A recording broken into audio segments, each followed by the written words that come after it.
Stay tuned until the end of the episode. This throwdown is a little bit different in that it has a lot of skill components. It's not the simple, go as fast as you can, hang on through the suffering type workout. So I'll try to give you some mindset cues relative to your skill level on these movements. TTT THROWDOWN! On this week's throwdown, we have Kangaroo Kyle and Penguin Perrin. Penguin Perrin. We've got, I forgot the first movement. Handstand holds. We've got handstand holds, handstand walks, knees to elbow, and burpees. We release these workouts every Thursday right here on YouTube at 1 p.m. Now I got my food ordered. Get better at the sport of CrossFit alongside some of the best athletes in the world in our online training program, The Design. Head over to our website, trainingthinktank.com/DSGN to learn more. Good, perfect. Let me order my food and you guys crush it without me. Welcome back to the throwdown as Max is ordering his Uber Eats. We're gonna start this video. This week's workout, tell us what it is, Mia. This week's throwdown is 3 rounds for time of a 20-second handstand hold in a 4x4 box, 15 knees to elbow, 60-foot handstand walk, and 15 burpees to a 12-inch target. If you want to get on the leaderboard, look in the description down below, click that link and register. There you'll also find movement standards and a warm-up for this workout. This week's demo athletes are... Thanks for your help, Max. Perrin and Kyle Habdo, which are our 2 newest coaches. Let's watch. What? 3, 2, 1, 0. Ooh, I like Kyle's entrance into that handstand. It's very gymnastic. Beautiful. 20-second handstand hold. We saw this standard in CrossFit Games 2020 Stage 1, which was an online competition. Kyle looks very stable. Perrin, Yes. you're moving around a little bit. Honestly, though, with 20 seconds, like there's nothing, if you have to, moving around as long as you can get it done. I mean, Perrin moved around and fell one time, and she's off half a second after Kyle Habdo. So I think we'll see, but I would guess that the efficiency of Kyle's handstand will play out in the later rounds where he actually might be able to save time. There's definitely something to be said with a good stacked position. You're almost doing less work when you're upside down. Yeah, the fatigue element. Should we talk about the difficulty of the knees to elbow standard here? That Harder the than knees toes to bar. actually have to touch the elbow. It can't touch the tricep. So that's going to be a challenge. Get a big heave of the knees Yeah, upwards. it's certainly a much more challenging movement than just getting your knees up to your your triceps or whatever you want to call it. So we got a lot of new movements and standard types in here. We have the knees to elbow actually touching the elbow, and the burpee standard that was from the last chance qualifier, which is quite difficult. Yeah, it definitely changes the way that you jump. Almost like the 6-inch reach is, you're really not jumping. You're going to your toes and then you can hit the target. With this, you actually have to jump. So those with bad bounding mechanics or those that just maybe just like they blow up anytime that they jump, well, this is definitely a different standard for you and much more challenging. I will say, talking to them afterwards, they said nothing about their legs. I think just the combination of so much everything. upper body. Yeah, I think also too, like the last chance qualifier was 100 of these reps for time, which meant like speed made a major difference. I think this workout is going to be limited by something else gymnastically. People's shoulders or their cores, their midlines, or just their lack of skill on one of these components. So I don't think that the speed of all these reps is going to be the major differentiator for anyone but maybe like, the individual games level athletes. Yeah, I mean, speed will play a role for those that are basically going fast and unbroken on everything. Yeah. But most people are going to just have to kind of limit the overall fatigue so they can do the handstand hold or the handstand walk faster than maybe they would otherwise. Yeah, the handstand walk's a little tricky because it's deceiving because it's only 15-foot lengths, which is shorter than you usually have to do in an open or qualifier workout, but it is 60 feet each round, which is a lot. Yeah, one of the things I always tell athletes when they're doing 15. What did you say? I said for mortals. When they're doing shorter lengths. So 15 is still long enough where you have to like make sure that you don't fall, but try to kick up and go a little bit faster. The tendency for most people is like, I just have to go 25 feet unbroken. Well, with 15, by the time you kick up, if you really work on like a fast couple first steps, then you're already over halfway through, and then just kind of like balancing your way to the finish definitely can speed up your overall walk time. Something to think about, you could probably rewind this and see a good image of it, or see it in the third round when they come back to it, is Perrin, when she goes into her handstand, her hands are kind of like down in front of her like she's maybe doing a push-up, and then she kind of like brings him forward, where Kyle stacks his arms overhead and stacks his upper back and scap, and then lunges down into the handstand.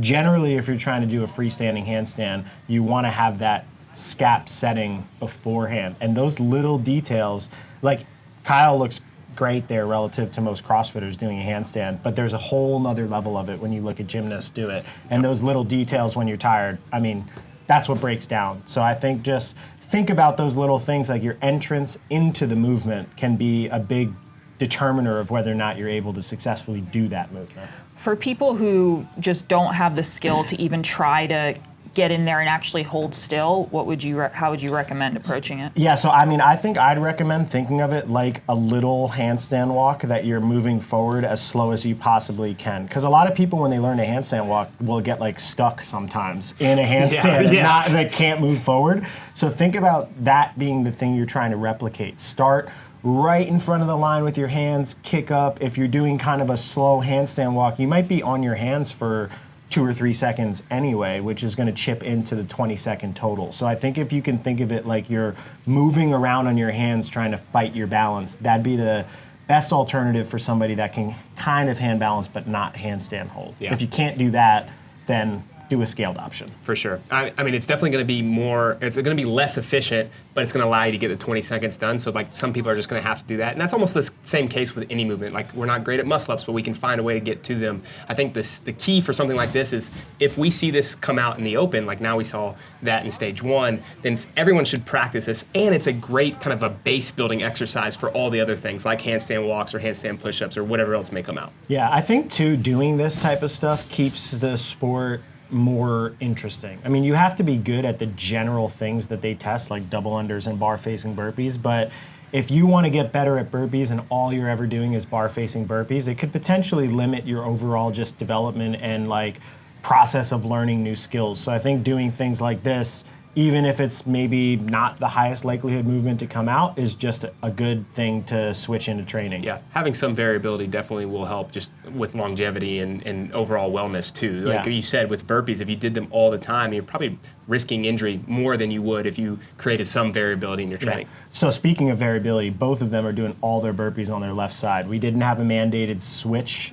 Do you think that that's just their like more free shoulder flexion side where they can get overhead better, or it could also because be of logistics? So you know, like when you were in like second grade, they stare in each other's eyes. When you were in second grade or third grade, you always ended up in the same seat, even if you didn't have assigned seats. Some people just get used to that. So I definitely would think about that and changing. I would not want the same arm going up every single time. Yeah, same. So Kyle has built a bit of a lead here, but you'll see that we're going to enter into a dramatic finish. Ooh, you're giving away the spoiler. I'm not.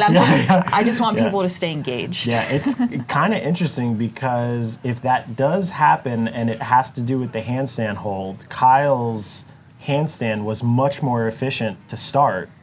now he's all over the place. It could be something about like times. not having the variability. Like he has the hold, but not necessarily like the shuffle that Perrin is already doing. Yeah, so that's kind of one of the weird things about CrossFit sometimes, is that sometimes you need to just like figure it out with suboptimal mechanics. It's like watching a 400-meter runner finish their running. If all you were doing was evaluating their run mechanics for the last 50 yards, you'd be like, oh, they look like a floppy dolphin when they're running. They don't have good form. But if you watch almost all their training and most of their results, it's done in a non-fatigue setting where they're like developing good positions. Sometimes you have to be the floppy dolphin when you do handstand. I mean, that's the lesson. I'd just love to know what a floppy dolphin Be a looks like. floppy dolphin. With arms, apparently. Can we talk about how much harder the knees to elbow are compared to toes to bar? I mean, there's a lot of hip flexion going on. You really have to push yourself away from the bar to get your knees to your elbows. For sure. I think also, too, there's so much compression. I think actually there's going to be people that struggle with this because they're just not flexible flexible enough. Yes. And in order to then accommodate for that, they're going to have to almost do a full pull-up and get to 90-degree arm bend to do that. And when I say some people, I think I may be one of those people. I talk of myself. We'll see. So this is where Perrin is starting her charge. Slow charge right now. She's going to It's like creep watching up. one of those cartoons where the army's slow-mo moving towards. But she definitely is catching up a little bit You here. can see his handstand walk is slowed down. Everyone's will slow down. It's just about making sure the deterioration is not too Close. much. I gave Yeah. it to him. Yeah, well, that is something to notice. And Perrin was too. These judges are not the most critical ladies, Wow. apparently. No, but I think they did cross the line, but it is just something to take into consideration, especially if you're training for an in-person competition. You never want to risk that last thing being a no rep and then having to redo the whole handstand walk. So sometimes it makes more sense to spend the extra quarter of a second to finish versus rushing to get your hand over so you can get down quicker. Yeah. So Kyle's, see this I think one. this is 3 burpees in.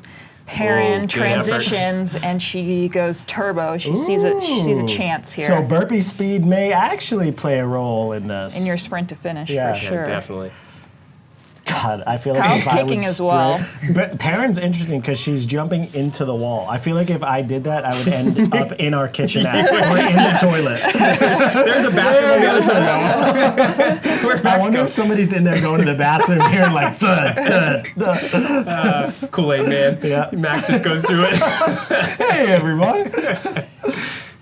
Both of them have a really good kick. It's hard when your shoulders are already on fire from everything else to speed it up. He sneaks it But he out. snuck the win in. Perrin, that was a valiant effort charge to finish. She definitely made up time on that last round. All right, Good there job, we guys. are. These are the first time our 2 new coaches are demoing, right? Kyle has done one before. Okay. Was he already a coach? Yes. All right, It was well- like right when he got here. Screw me Together. then. So for strategy in this workout, there's 3 movements that are very, very, very skill dependent, and then 1 movement that's just a take on a traditional CrossFit movement. The first is a handstand hold. The standard for the handstand hold is that there's a box there, and your hands are allowed to move in that box. So because this is a competition in CrossFit and not necessarily in body lines and gymnastics, I'm gonna try to encourage you to take a completion mindset with regards to the handstand. So for elite athletes, that might mean kicking up, keeping hands in place, keeping a tight body line, and actually looking proper in the gymnastics positions. But for most people, that's probably gonna mean some sort of a break in the body line, whether that's spreading the legs or just moving your hands in and out of the box. It's 20 seconds. That's not that long to be on your hands. If you're somebody that's accustomed to handstand walking under fatigue, then you've probably been on your hands for about this duration. The key now is just trying to figure out how to tighten. Instead of moving in a straight line, try to figure out how to stay within that box. Be prepared also for each one of those rounds to get more and more difficult because you're adding breathing fatigue, core fatigue, and all of that stuff makes handstand holds much more difficult. Then knees to elbow. Key there is just meet the standard. A lot of people in the past, it's not really that common of movement tested in the open. Usually they'll use toes to bar and not use the knees to elbow variation. But if you have the standard where you actually have to touch the knee to the elbow, it is much more difficult on your mobility. So practice meeting the standard and not giving yourself an out because your knees only touch the tricep. There is a way to contort your body, pull your elbows down, and get yourself into a position where the knees actually compress and touch in the proper place.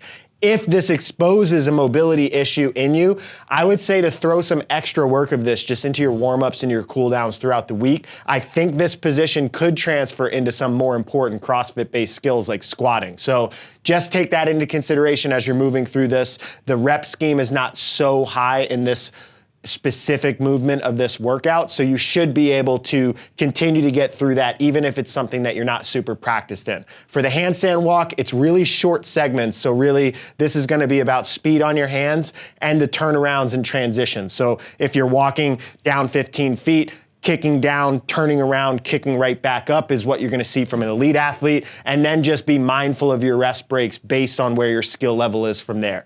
The burpees, this is the standard from the last chance qualifier where athletes got to the games. I would say that for this, just move as fast as you possibly can while keeping in the back of your mind that you want to transition quick to the next handstand hold. So if you redline yourself here, then you got to rest for 45 seconds before you kick up. That's not going to really be beneficial for your overall score. But if you're an elite athlete and you can kind of push that pace and walk right over to kick up and recover while you're on your hands, then go as fast as you possibly can. This is probably not going to be a sprint pace. It's going to be like a sprint minus 10% pace for most people. So that's the skills of the workout. In terms of actually how to approach it, I think for the elites, all of these movements should be good enough for you. So fast and unbroken would be the mindset. For RX, intermediate, and masters, it's very hard for me to give you just a quick couple of words that gives you guidance there. So I say your movement quality will dictate your speed and plan of attack. So if you look at all these and you're like, oh, I can do all these, I can do them when I'm tired, then pick a little bit more of an aggressive pace strategy. If you look at these and you're just thinking, I'm gonna be a shit show in some of these, then you pace yourself around that. So for example, if you can't handstand hold and handstand walk, but you can do the knees to elbows and burpees, then do those at full speed, take slow, moderate transitions, focus on movement quality here so that way you can have some better mechanics when you're doing the workout, and then focus on skill work after the workout where you're just doing a little bit of extra volume of those things so that if they do come out in future competitions, you feel prepared. That's all I got. Good luck on the throwdown. I'll see you next week. What? What? What? What? What? What?